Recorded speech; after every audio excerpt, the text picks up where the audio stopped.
శ్రీమద్ భగవద్గీత ఈ ప్రపంచ మానవులందరికీ కూడా గొప్ప సందేశాన్ని అందించింది. అది ద్వాపరయుగంలో చెప్పిన విషయం కావచ్చుగాక, ధర్మక్షేత్రమైన కురుక్షేత్రంలో జరిగినటువంటి యుద్ధంలో అర్జునుడు విషాదంలో పడ్డటువంటి కారణంగా ఆ యుద్ధానికి ముందే అర్జునుడు దుఃఖంలో ఉన్నప్పుడు శ్రీకృష్ణుడు బోధించింది. అంటే విషాదం నుంచి అర్జునుడు తేరుకునేట్టుగా చేసి ధర్మయుద్ధానికి సంసిద్ధుడయ్యేట్టుగా చేసింది భగవద్గీత. బోధించిన వారు కృష్ణ పరమాత్మ. కృష్ణం వందే జగద్గురుం అని నమస్కరించుకుంటాం కృష్ణ పరమాత్మనికి. ఎందుకొరకు అని అంటే నాడైనా నేడైనా రేపైనా గీత మనం ఏ విధంగా జీవించాలో చెప్పింది, ఏ కర్మ చేయాలో చెప్పింది, ఏ మార్గంలో నడవాలో చెప్పింది. జనంలో ఉన్నా ఒంటరిగా ఉన్నా తన ధర్మాన్ని తాను వీడకుండా ఉండాలని చెప్పింది. ఆ కారణంగా విషాదంలో పడ్డ అర్జునుడిని నీవు ధైర్యంగా నిలబడు అని కృష్ణ పరమాత్మ చెప్పారు. అంతేకాకుండా ఆత్మ శాశ్వతం అన్నారు, ధర్మయుద్ధం చేయాల్సిందే అన్నారు. అంతేగాక తాను జ్ఞానయోగానికి సంబంధించి, కర్మయోగానికి సంబంధించి, నిష్కామ కర్మయోగానికి సంబంధించి అనేక విషయాలు చెప్తూ వచ్చారు. ఆ విధంగా ఆత్మ సంయమనంకి సంబంధించి చెబుతూ ఉన్నటువంటి ఘట్టంలో మనం ఉన్నాం. అలాంటి ఆత్మ సంయమ యోగంలో ఉన్నటువంటి అంశాలలో తాను ఆత్మతత్వం తెలిసినవాడు కావాలని చెప్తూ యోగి కావాలి అని అంటున్నారు.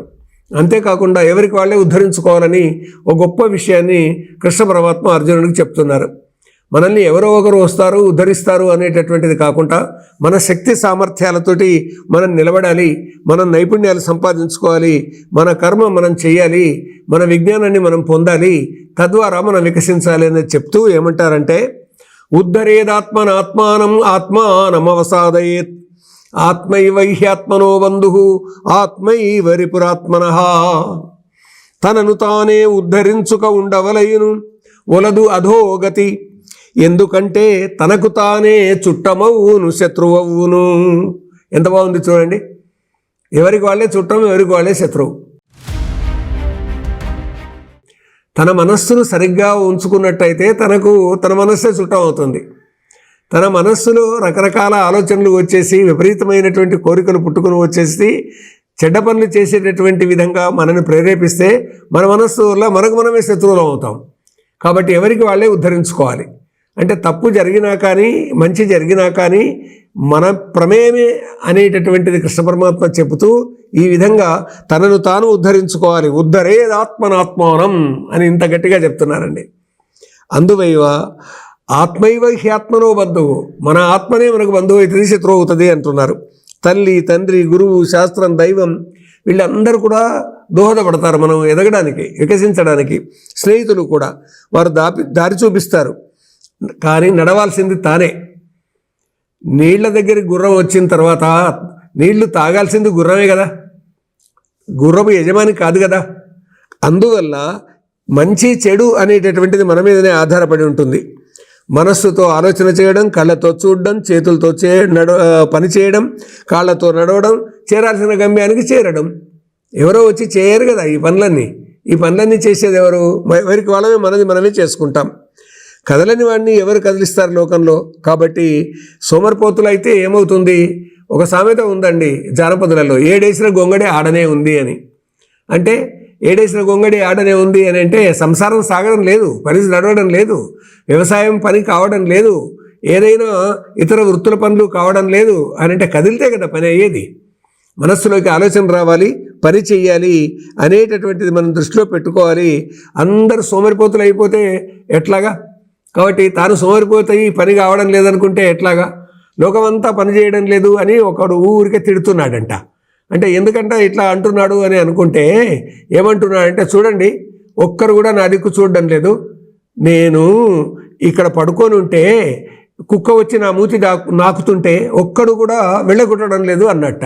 ఇంతకు జరిగింది ఏమిటి అంటే ఎంత సోమరిపోతుందంటే పాయసం తాగి సరిగ్గా పెదవులు కడుక్కోలేదు, నోరు కడుక్కోలేదు, పడుకున్నాడు. అట్లాగే ఆ దారిలో పోతున్నటువంటి కుక్క వచ్చి ఇతని మూతి నాకడం మొదలెట్టింది.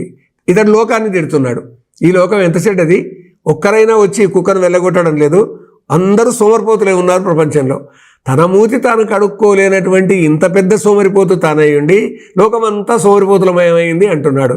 ఇది చూడండి, కనుకనే కృష్ణ పరమాత్మ చెప్తున్నాడు, నిన్ను నీవే ఉద్ధరించుకోవాలి అనేటటువంటిది. తనను తాను ఉద్ధరించుకోవడానికి తాను నిజమైన యోజకుడు కావాలి అనేటటువంటిది మనకు గొప్ప ఆభాణకమైనటువంటి శ్లోకం ద్వారా తెలుస్తుంది. అమంత్రమక్షరం నాస్తి నాస్తి మూలమనౌషధం అయోగ్య పురుషో నాస్తి యోజకస్తత్ర దుర్లభ అని. మంత్రం కాని అక్షరం లేదు, ఔషధం కాని వేరు లేదు, యోగ్యుడు కాని మానవుడు లేడు. కానీ ఈ అక్షరానికి ఈ మంత్రార్థం ఉన్నదని, ఈ వేరు ఈ ఔషధానికి ఉపయోగపడుతుంది అని, ఈ వ్యక్తిలో ఈ యోగ్యత ఉన్నదని గుర్తించే యోజకుడు కావాలి. ప్లానర్ అంటాను చూడండి, అలాంటి ప్లాన్ వేసి ఇతడు ఈ పని చేయగలుగుతాడు, ఇతడు ఈ పని చేయగలుగుతాడని ఆ పనిని అప్పచెప్పి చేయించేటటువంటి ప్రణాళికవేత్త కావాలి, యోజకుడు కావాలి. యోజకస్తత్ర దుర్లభ అని. అందుకే స్వామి వివేకానందులు ఏమంటారంటే, అవని చల్లినదెద్దియో అదియ పండు కారణంబును బట్టి ఏ కార్యముండు చెడ్డకు మంచికిని కలుగు దీని తప్పించుకున్నట్టు తెరువులేదు. ఈ భూమి మీద మనం ఏ రకమైన విత్తనాలు చల్లితే ఆ రకమైనటువంటి చెట్లే వస్తాయి. మన మనస్సులో ఏ రకమైనటువంటి ఆలోచన ఉంటే పనులు అదే విధంగా జరుగుతాయి. మన మనస్సులో చెడ్డ ఆలోచన ఉన్నట్టయితే ఫలితం చెడ్డగా వస్తుంది. మన మనస్సులో మంచి ఆలోచన ఉన్నట్టయితే ఫలితం మంచిగా వస్తుంది. కాబట్టి ఈ విధానాన్ని తప్పించుకోవడానికి ఏ అవకాశం లేదు. అంటే కార్యకారణ సంబంధంతో పనులు ప్రపంచంలో జరుగుతున్నాయని అర్థం. ఓ కార్యం జరుగుతుంది అంటే దాని వెనుక ఒక కారణం ఉన్నది, ఆ కారణం ఉన్నది అంటే కార్యం జరుగుతుంది. కాబట్టి సోమరిపోతులు కాకుండా నిష్ఠతోటి ముందుకు నడిచి తనను తానే ఉద్ధరించుకోవడం అనేటటువంటి చేసినట్టయితే ఆ మనిషి తనను తాను ఉద్ధరించుకుంటాడు, వెలుగుతాడు, చక్కగా నిలబడతాడు. అంతేకాకుండా 10 మందికి తనకు మార్గదర్శకుడు అవుతాడు. కాబట్టి సామర్థ్యం సంపాదించాల్సిందే, నైపుణ్యం సంపాదించాల్సిందే. ఆ నైపుణ్యంతో అనేక విధాలైనటువంటి తన ధర్మానికి సంబంధించిన కర్మ ప్రవృత్తులను చెయ్యాలి. ఇదండి గీతాబోధ. కాబట్టి అర్జునుడు తప్పకుండా ధర్మయుద్ధం చేయాల్సిందే, విజయం సాధించాల్సిందే. ఇది కృష్ణ పరమాత్మ సందేశం.